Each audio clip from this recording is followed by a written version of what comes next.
Chapter 5. Off-World. Jen had never been more happy to have a lawyer for an uncle. He had taken over the minutiae of the media harassing a 16-year-old alongside a few plumber lawyers that were apparently on retainer. The question of making Earth an open system was now in wide and very public debate. Jen wanted nothing more than to get away, just for a few days. And as luck would have it, an opportunity arose to do just that. She'd received a transmission from her friend Riney, Hybrid Supreme.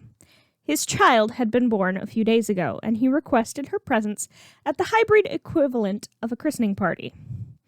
She wasn't exactly sure what it was, but she jumped on the opportunity to get away for a few days. Kevin and Gwen could hold down the fort while she was gone. This was technically a diplomatic mission after all. Many species were still suspicious of the hybrid, and often suspicion could lead to violence. If Jen could help them avoid that by simply being present for a party, she would do so. She'd been planning for the baby hybrids for when the baby hybrid arrived, since Riney had asked her to be the child's godparent. Enlisted her Aunt Natalie in helping her create something that fit an Earth tradition. She'd cleared it with Riney first, of course, since it was a bit odd by hybrid standards. But between the two humans, they'd put together a very large teddy bear. Jen had explained it as something that human children used to help them avoid nightmares and comfort them when they were scared. So, one Friday after school, Jen loaded a teddy bear nearly as big as she was, dressed in a plush approximation of a plumber's suit, onto the rust bucket 3. Kevin had been loath to hand her the controls, especially when she was going alone, but he did agree that she needed some time away from Earth while everything calmed down. She arrived to quite a bit of fanfare. Riney and his mate were waiting for her along with an honor guard. The baby hybrid turned out to be a boy, with light blue skin like his mother and the green arms of his father. Jen smiled at the child, which was almost as long as her torso. Her gift was less flashy than others, but seen as more sentimental and carefully chosen, a charm to defend the child in his sleep. Jen grinned a bit sheepishly as the crowds cheered. "What's his name?"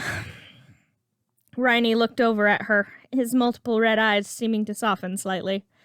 "We have chosen to honor a friend of yours in naming our child. We have called him Validus."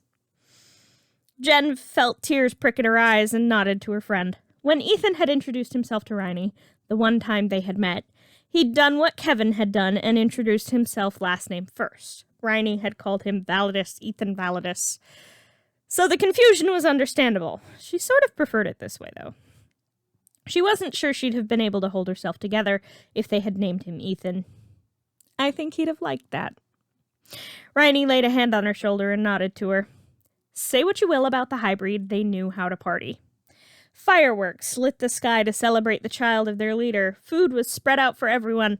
Jen, as the child's godparent, was given a spot of honor. Drinks were passed around, and the party went on the entire day and well into the night. Jen managed to slip outside onto a balcony during the celebration. She had her drink still in her hand and nearly spilled it when she jumped as someone cleared their throat behind her. "My apologies, Jen Tennyson. I did not mean to startle you." Jen shook her head. "It's fine, Riney." He stepped up next to her and they looked out over the sea of partying hybrid and then up at the fireworks. "Are you quite well, Jen Tennyson?" Jen looked up at him. His eyes frowned at her. "I have heard of what became of your mate. Losing one so close to you can destroy even one as strong as you." Jen kept staring up at the fireworks. They were both quiet for a moment. "I miss him." Jen looked down into her drink. Riney stayed quiet. She took a sip of her drink, which had the slight burn of alcohol, but wasn't nearly as strong as the apoplexy and whiskey she'd had before. "Things back home are going nuts. Everyone found out who I am, and a lot of people aren't taking the truth about life outside of Earth well." Riney nodded slightly. "Your people are still young. They will learn, as mine have. But your people have an advantage we did not have." Jen looked up at him, raising an eyebrow. "What's that?" "They have you to guide them." Jen shook her head slightly. Most of them don't seem to want it. I don't recall that ever stopping you before. Jen looked down into her drink. Riney kept talking.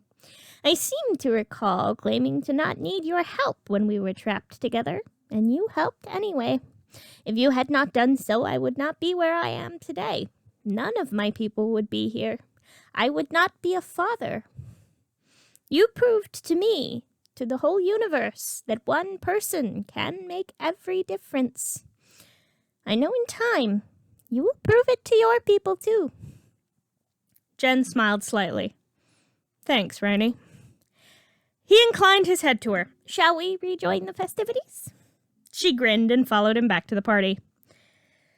Jen arrived back on Earth Sunday night with a very minor hangover. She pulled her car out of the Rust Bucket 3 and drove into Bellwood.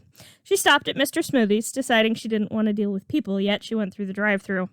The girl behind the counter, Patricia, a regular on shift at this location, smiled at her and handed her 2 smoothies. Jen frowned. I only ordered 1. I know, but you saved my dad and little brother a while back. Second smoothie's on the house.